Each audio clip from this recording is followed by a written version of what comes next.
I would say that it started back in the mid-80s when I was in my 20s in London, and across the television screens came the images of the starvation camps fresh out of Ethiopia. On the back of those images, Bob Geldof mobilized this whole Live Aid, Band Aid movement, and I was so impressed by him and how he was able to shoulder that and created this huge awareness.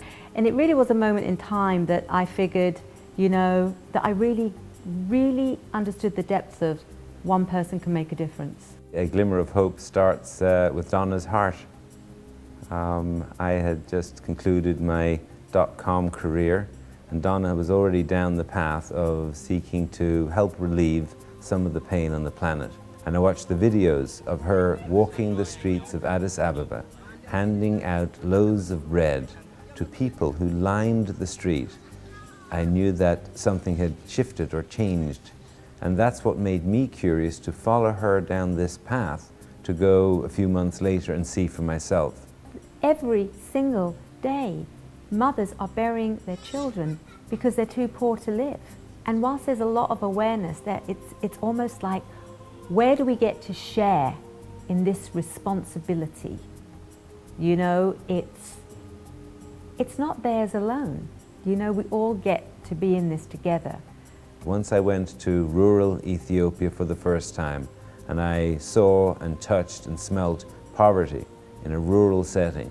Saw humans, brothers and sisters, existing in a form that I just hadn't seen before. And it was after that that I gave up and turned my back on my commercial career and realized that there was something way more purposeful, way more meaningful, way more worthwhile, and joined Donna on this journey.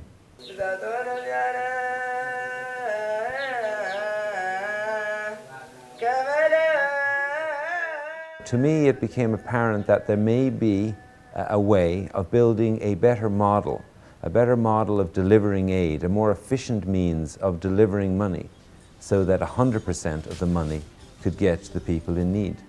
There's no way that we or any other NGO working outside of a developing nation can know what the true needs of the communities are. So we go to them and we ask them, what do you need?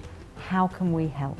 We started in a village called Dembidolo, a fairly not well-known village in southwest Ethiopia. And I remember I was brought to a field, and I was shown this field, and I said, why are you showing me this? And they said, this is where we want to build the school. And that was the first project ever for A Glimmer of Hope. And after we'd built the school, they showed us the hospital. And that is an atrocious place to visit. People lying in beds, in sheets that you wouldn't even wrap your dog in. People lying there with burns. Mothers dying on the birthing table, giving birth to their children. It was a shocking scene, and we were invited to help there with the healthcare, to rehabilitate the hospital. And later on, we were asked to help with water. And in that village, we built our pilot program, and we learned that the Ethiopians have the intellect, the will, the courage, and the ability and capacity to help themselves if they're provided the capital and the resources to help them lift themselves out of poverty.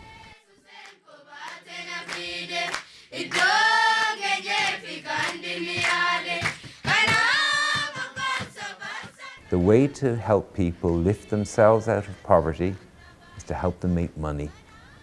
And so we, on the economic development side, have recently created some new initiatives where we're providing capital, money, grants for microcredit.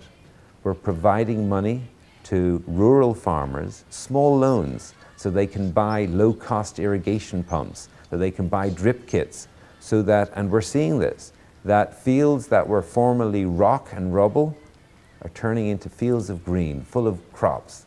And those crops ensure that the farmer and his family will always have food on their table. Farmers are lifting themselves out of poverty with these microloans. It's about people.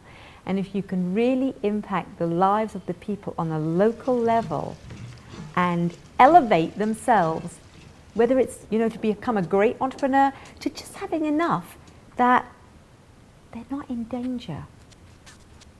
If famine comes, that they have a little bit of surplus that they can take to the marketplace and sell, that they know that they're not in fear of their lives.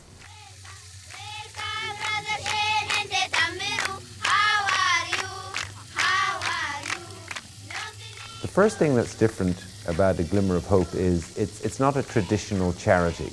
And what that means is that with this pool of money that we have invested in A Glimmer of Hope, that creates the resource, the money, the cash, that can cover all of the overheads and provides the grants. For anybody considering to donate through A Glimmer of Hope to the people in Ethiopia, knowing that all of the overheads are being paid by A Glimmer of Hope from this endowment, this pool of money, means that there are no management overheads, there are no travel expenses. All of that is paid for by A Glimmer of Hope to ensure that 100% of the donor's dollar passes through this secure pipeline that goes directly into our own office in Addis Ababa, and from there directly to the local and regional Ethiopian self-help organizations. It's a very secure and different channel of distribution for donor dollars and grant aid to reach the people in need.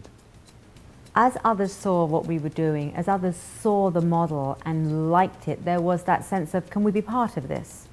And so over the years we've had, as I say, other families step up and other organizations and foundations step up. And then we realized that we had something special. For some reason we were sent to do this work, and it feels very purposeful, and it fills our hearts, it fills our lives, and it has had such a wonderful impact on our family and our children. And I feel that we're very blessed to have the opportunity to do this work in this lifetime.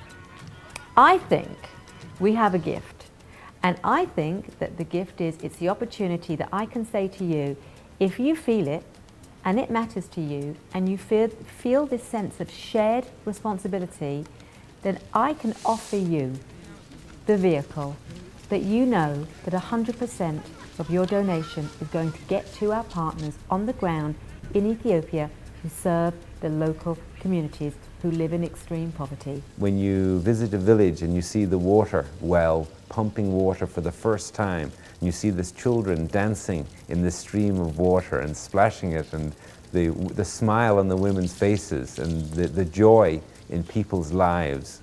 When you walk in the classrooms and see these children in rural Ethiopia speaking wonderful English in their English classes. When you see people in hospitals, from children that start out with distended bellies and diseases in their stomach, and a few weeks later are walking out because the doctors and the medicines and the facilities are there. And I think anybody would be deeply affected and deeply moved when you walk amongst the people, and particularly when you see the progress, their faith and their hope for a better future. We truly believe that we can see the end of poverty in Ethiopia in our lifetime. And that's what we're working towards. That's why we want others to join us on this journey, because we think that we've found a blueprint that can really work towards that goal. So I would say that's the big lofty goal, the big lofty dream that we happen to actually believe, because we can see how it can happen, and we just want to be part of that.